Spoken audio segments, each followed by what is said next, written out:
Hey guys, so this is just a little tutorial for you on a shot and how to use low end equipment. For example, there's this camera right here, which is just a little Canon HD camera, touch screen. The difference between this and a camera like this one, which is just a little let's see, it's a Samsung.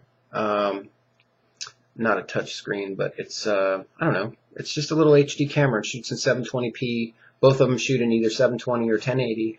Now the thing about this is, like, just because it says it shoots in 1080 doesn't mean it's at full resolution and it's going to give you a real pure signal. Okay, now the way to get that out of it is you have to move the camera close in to your subject, right? So if you want to have a shot that's like what you're seeing here and it's relatively clear, you have to have the camera no more than maybe this far away.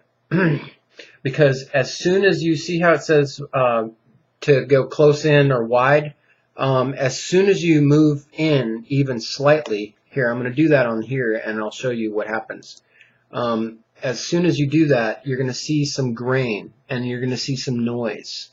Now I have this properly lit and it's it's pretty bright, so you're not going to see as much. But the thing to learn from this is that if you don't have denoiser, which is a product from Red Giant, then you're not going to be able to get rid of the grain. And if you're shooting with a webcam, you're probably not going to have that anyway. So trying to use Movie Maker and stuff like this is just a real pain. But with a camera like this, you can get something. And something's better than nothing. A camera like this, same thing. Now here's the deal.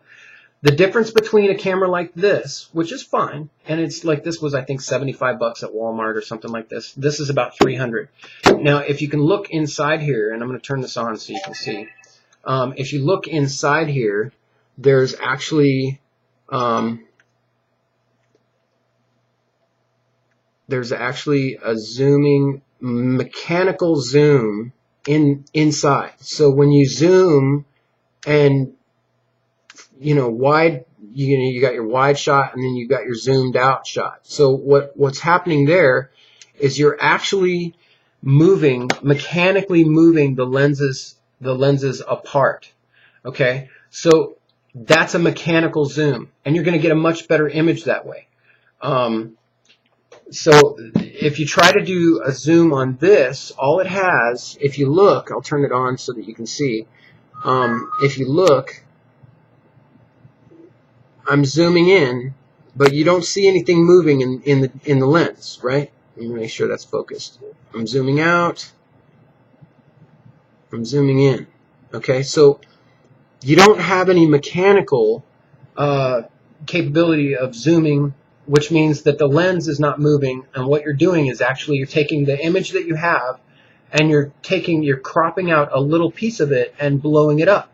So you all know what it looks like when you grab one of the pictures off the internet and then you try to stretch it out. It's all grainy and it just doesn't look very good. So that's exactly what you're going to get out of this camera if you do that. Okay. So that's the benefits of having one of these, is that you can get an HD image, but it's very compressed. It stores on a tiny little card, which I mean, it could be a 16 gig card or something. But this one, it comes with a little 4 gig card, and this is just like the ones that go on your phone. Very easy to lose. So you can actually, I have a 16 gigabyte card in my phone, and it's the same, and it fits, and I use it. But you got to make sure you put it in correctly. But these are very handy, and you can get an image, but do not zoom unless you're okay with lots of graininess, right? So if you want a decent image, don't zoom with a digital zoom. Get a camera that has a mechanical lens zoom, okay? That way you can get your nice close-up shots or wide shots without moving the camera in and out. Now I'm used to prime lenses, so I'm used to moving cameras in and out, but you have to be thinking with that when you're on the set. So that's the lesson for today.